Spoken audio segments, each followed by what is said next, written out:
दोस्तों नमस्कार। MP Singh veteran के यूट्यूब चैनल पर आपका स्वागत है।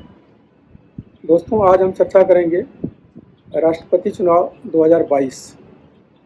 जैसा कि आपको पता है कि बीजेपी लीड एनडीए की उम्मीदवार श्रीमती द्रौपदी मुर्मू जी हैं और ये उड़ीसा से बिलोंग करती हैं। इनका जन्म एक संथाल आदिवासी परिवार में 20 जून 1958 को मयूरभंज जिले में हुआ।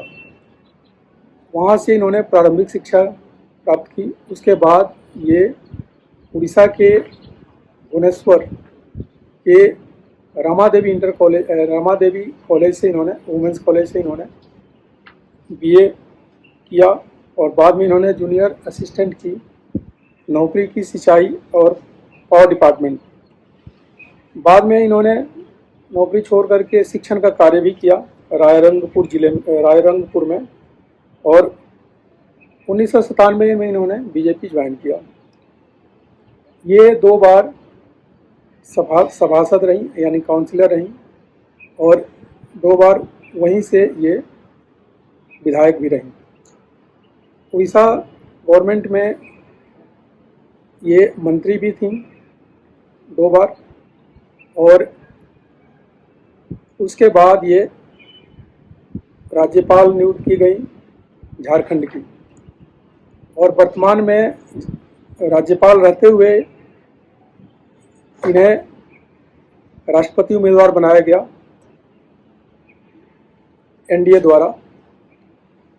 जहाँ तक इनके फैमिली की बात है तो इनके हस्बैंड यानी पति और इनके 2 बेटों का निधन हो चुका है। इनकी बेटी एक हैं इतिश्री मुर्मू, उनकी शादी हो चुकी है और इस तरह से ये गुजरी हुई हैं और ये एक बार सर्वश्रेष्ठ विधायक का नीलकंठ अवार्ड भी प्राप्त कर चुकी हैं। तो इनके उम्मीदवारी चूँकि ये आदिवासी समुदाय से आती हैं तो उड़ीसा की बीजेडी और झारखंड की जेएमएम और बिहार की जेडीयू और उत्तर प्रदेश की बीएसपी, इन पार्टियों ने भी इन्हें समर्थन का आश्वासन दिया है और शायद ये चुनाव जीत करके अगली राष्ट्रपति बन जाएं। अब हम चर्चा करेंगे विपक्ष के साझा उम्मीदवार श्री यशवंत सिन्हा जी के बारे में। इनका जन्म 6 नवंबर 1937 को बिहार में हुआ। पटना यूनिवर्सिटी से इन्होंने राजनीति शास्त्र में एमए किया 1958 में तथा 1960 तक पटना यूनिवर्सिटी में ही इन्होंने शिक्षण का कार्य किया है। 1960 में ही इनका भारतीय प्रशासनिक सेवा यानी आईएएस में चयन हो गया और उसके बाद इन्होंने 24 साल तक आईएएस में सेवाएं दी और 1984 में इन्होंने इस्तीफा दे करके जनता पार्टी को ज्वाइन किया और चंद्रशेखर मंत्रिमंडल में ये वित्त मंत्री रहे। बाद में इन्होंने भाजपा ज्वाइन किया और भाजपा के शासनकाल में ये वित्त मंत्री और विदेश मंत्री रहे हैं और वर्तमान प्रधानमंत्री से किसी अनबन के कारण इन्होंने भाजपा छोड़ दी और टीएमसी ज्वाइन कर लिया है। टीएमसी ज्वाइन करने के बाद ये विपक्ष के साझा उम्मीदवार बने हैं और इन्हें भी उम्मीद है कि मैं राष्ट्रपति बन जाऊंगा और इन्हें कुछ अदृश्य शक्तियों पर इनको विश्वास है क्योंकि ये भाजपा में रहे हैं और उनका कई वरिष्ठ नेताओं से इनका अच्छा खासा संबंध भी है। तो इस आधार पर इन्हें लगता है कि ये भी राष्ट्रपति चुनाव जीत सकते हैं और इन्होंने बोला है कि राष्ट्रपति को रबर स्टाम्प नहीं होना चाहिए। तो ये है इनकी सोच।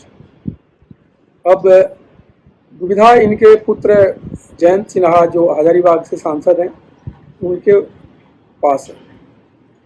जिस पिता ने इन्हें उंगली पकड़ के चलना सिखाया, पढ़ाया लिखाया और राजनीति का एबीसी सिखाया, आज वो भाजपा से सांसद हैं भाजपा की उम्मीदवार द्रौपदी मुर्मू जी हैं और ये विपक्ष के उम्मीदवार हैं।